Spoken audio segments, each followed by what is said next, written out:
Welcome to our series of mental health moments and conversations.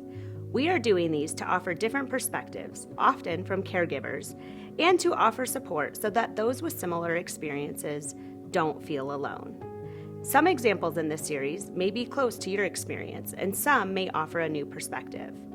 We want to show unique situations while also highlighting that mental health and struggles we face have commonalities across demographics. We hope this series helps to shed some light on mental health and to help others know that you aren't alone. At times, we will bring in clinicians to offer their professional advice, but more often, this series will highlight someone with lived experience, offering their insights and with the goal to raise awareness and provide support. We appreciate you watching, and remember, you are not alone. My name is Dr. Amy Sullivan. I'm a clinical psychologist at the Helen and Arthur E. Johnson Depression Center, and I'm here today speaking with Will about your experiences with bipolar disorder. And I'm interested in hearing more about the kinds of things that you've experienced with this illness. Yeah, definitely. I wasn't diagnosed with it until I was about 20 years old. I have a sibling who was diagnosed with it, and it wasn't until I was diagnosed with it myself after having gone through a manic episode that I understood, just how significant of an illness this really was. And at this point in my life, I was only diagnosed about, I would say, 5 or so years ago. I'm still learning a lot about the disorder and how to properly manage day to day with the disorder. It sounds like you learned a lot from seeing others experience in your family, but also it sounds like you've done a lot of work yourself to understand the disorder and sort of what's going to be necessary for managing the illness in your own experience. Having seen people close to me have a manic episode, it allowed me to, while I was in mania, identify that and then reach out to the appropriate people, like reach out to my parents, my psychiatrist at the time. When you're in mania, especially that first manic episode, it's not really easy or in any way possible, the way I see it, to come down independently, Right. I think it requires some sort of intervention medically,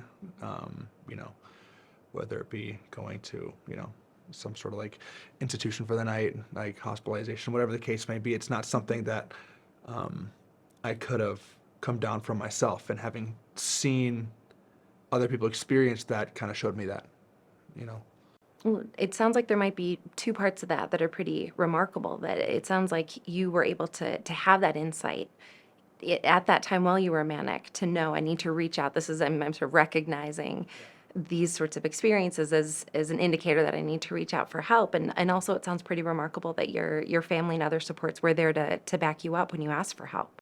Yeah, absolutely. There's so many elements to it. When it comes to my sibling, I feel very sad for what he went through in the early stage of bipolar disorder, but like I said, I'm very grateful for my experience with that, because in mania, I definitely was starting to lose control of my thoughts. So I was experiencing those symptoms of psychosis, everything that comes with that first manic episode, and I don't see any other outcome involving me like reaching out to someone for help, apart from my knowledge of my little brother and his disorder. So it was me being aware of that allowed me to kind of creep into that manic episode and like almost pull myself out of it, Right. or at least reach out to the right people that could help me do so. So. Access those resources and supports. Yeah, of course. I think people's awareness of what mania looks like and what psychosis might look like is going to be really important in order to address the disorder as a whole, because I know people who have suffered from bipolar disorder and they never got the proper treatment for that state of mania or that psychosis, and unfortunately they're still suffering side consequences today. Those delusions are still very present. They're pushing family and friends away. That control in their life is like slowly slipping away. And in my experience and the experience of my family, just getting the proper medical and psychiatric attention was all it took just to get the ball rolling on treating this disorder. So. Well, I first just want to say I think that's such an important point, that recognition that being able to access help in the midst of a manic episode, it's so important because those periods can be so damaging, but it also can be so challenging because of what you were speaking to. It can feel pretty good. It can feel pretty positive. It can feel like it's hard to imagine why somebody might want to step away from it, depending on sort of the flavor of that manic episode. And I just think that having that experience ahead of time of being able to recognize these experiences in family members and then being able to translate that into your own experience, there's a lot of power to that. In my experience, my mania came on pretty slowly over the course of a couple days. So it's not something that, like, the change isn't so radical, so immediate, that it's, even that easy to identify in a lot of cases. So with me, over the course of about 5 or 6 days, that the symptoms of psychosis and that overall mania started to, increase. And it wasn't until I was like fully in mania that I understood that there was a problem like present, And again, that my acknowledgement of that problem wouldn't have been possible without my family experience with the disorder. Right, right. And just building off of what you're saying, that recognition of the earliest warning signs, trying to pick out those earliest indicators. If you have those days, that can be something that can come along with ongoing involvement with the treatment that you're talking about. Over the last 5 years, I'm curious to hear what sorts of interventions, whether it's medications or other supports, therapies, have been useful for you in managing your symptoms. I think the most important intervention in regards to this disorder, apart from medication, but like I said, you can't really have one without the other, is mindfulness of those symptoms of bipolar disorder. Because when all that momentum is gone, and the only thing you really know how to do when you start your day is just lay in bed or watch TV or any of those things that, keep you stagnant, your mindfulness of that and correlating it to your bipolar disorder is what's going to help you get out of bed. It's going to help you take your medication, go outside, exercise, write a to-do list, accomplish what you need to do on a daily basis. Knowing that, and in that first stage of treating my bipolar disorder, that knowledge was so important because it just reminded me, no matter how badly you wanted to stay in your bed or no matter how badly you want to stay unmotivated, just get up and do something, try to, get those gears going and get that momentum back in your life. And as soon as you can do that, I think treating this disorder is a lot easier, as long as you advocate for yourself and let the medications do what they need to while you're still doing that, life is going to work out. And again, it's much easier said than done because, like I said, this disorder doesn't want to see you win. It doesn't want to see you succeed. It doesn't want to see you accomplish anything. So it's almost like a fight. You have to kind of wage war on that element of yourself. Right, you got to have some endurance. Yeah, exactly. Find that endurance and hold on to it and just go, regaining that momentum that is your life that bipolar doesn't want you to have. It is complicated, but it is possible. And it just starts with taking that first step. Right. And I love that phrase that you've been using of regaining your momentum, because I think that's such a great frame to use, that this mindfulness, it sounds like that brings sort of a capacity to make two steps. The first is to recognize things like staying in bed, wanting to watch TV all day. You can recognize those as symptoms, part of this bipolar disorder, that you want to be deciding, do I want to go with that or do I want something else for my day?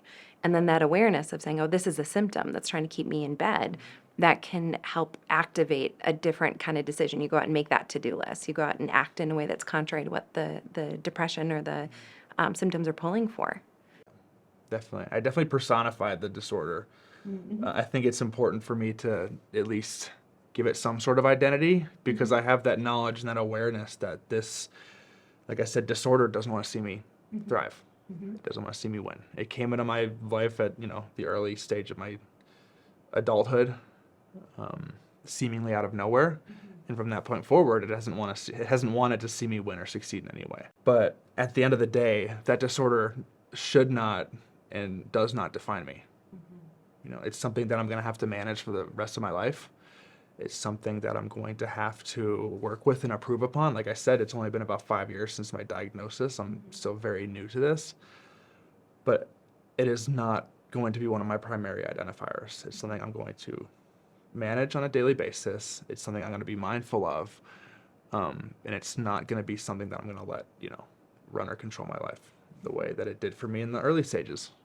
Right. There's sort of um, two frameworks that can be simultaneously true. That on one hand, like we're speaking to, it does require this kind of long game approach. You've got to bring some endurance to this, to managing the illness. And then also at the same time, like you're saying, it doesn't need to define you. It doesn't need to be the identifying feature of what you're about. And I just think that can be challenging in especially the early stages of accepting the diagnosis, to sort of recognize that both of those things can be true.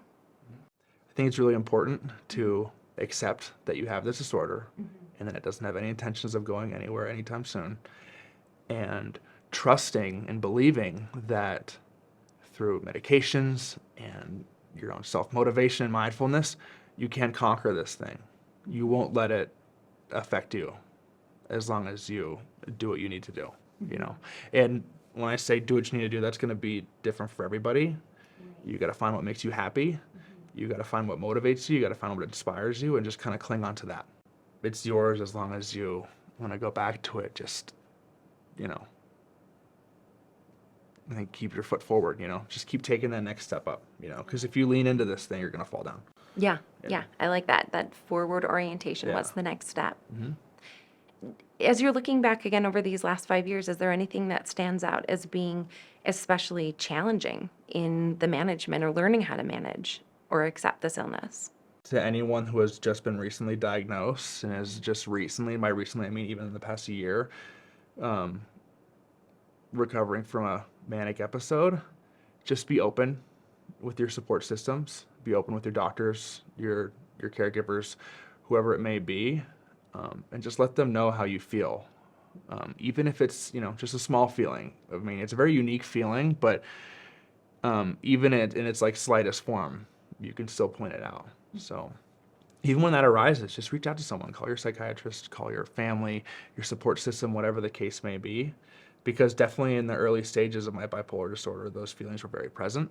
And there were times where I reached out to my family and was honest about them, and there were times when I was not. And when I was not, it led to, you know, more depressive symptoms and lack of sleep and everything along the lines of that. And I unfortunately had to wait until I was suffering to communicate those feelings. I could have obviously told them when they were coming, but there was almost a stubborn part of me that told myself, I got this. And when it comes to bipolar, this is not something you can do alone. And that's okay. You know, it's the same as any other illness, like mental illness, anxiety, depression. You can't do this alone. And you do not, by any stretch, have to. Right, you got to have Yeah, a team. yeah, absolutely. You know, you have to have people that you can rely on. And if you don't feel like there's anyone in your circle that you can rely on, reach out to your doctor or find people who suffer from this, because there are more than you know. You know, you just have to go out and look for them. So I'm wondering if you might have sort of similar suggestions or ideas for the family members of people who have had a recent diagnosis of bipolar disorder. It sounds like you've had a really positive experience with support from your family, and if you might have suggestions for other folks' family members. try to facilitate, you know, an open dialogue with him or her about how they're feeling, how they're doing. Notice trends in their behaviors. Sometimes they're going to be up, sometimes they're going to be down. You know, sometimes they're going to be going to work or school every day, succeeding, thriving in every regard, and then other days they're just going to be in their rooms, quiet, lights are off, isolated. You know, noticing that and being mindful of that can kind of tell you where they're at with their disorder. You know, and I also think it's really important to set boundaries, because there are instances of bipolar disorder where, you know, that momentum's gone and there isn't really anything you can directly do to get it back. So I think it's appropriate to, you know, set boundaries for yourself and make sure that you're looking out for yourself so that you can look out for your child or your family member that's suffering from it. I think it's important to separate what you can and can't control. Do your best to capitalize on what you can control. I was fortunate to have a family who understood that very early, understood that there's only so much that they could do for me when I was struggling, or my sibling when he was struggling. And they didn't let it affect the family dynamic as a whole. You know, because of the disorder like this, it is hard to watch someone suffering from it. And when it's that difficult, it becomes a lot easier to just kind of fall apart or surrender to it. But at the end of the day, if the family comes together and, like I said, capitalizes on those controllable things while accepting and letting go of those uncontrollable things, or just being hopeful that in time they will be absolved, you'll be more fit to be there for the person struggling in the first place. Well, I'm not sure I could agree any more enthusiastically with this last part that you just were speaking to, this need to recognize the distinction between those things that we can influence or control, like meds or responding in a way that's helpful to symptoms. And there are a whole host of things that are just legitimately uncontrollables, and trying to, again, strike that balance between making changes that are needed and also accepting and recognizing that there are things that are out of control is such an important balance for family members to strike as well. And I just, as we're wrapping up our time here, I just want to say thank you so much for your willingness to talk about your experience and your willingness to open up about just the things that have worked and the things that have been challenges in this experience over the last 5 years. And it's been a pleasure speaking with you. Thank you so much. Thank you.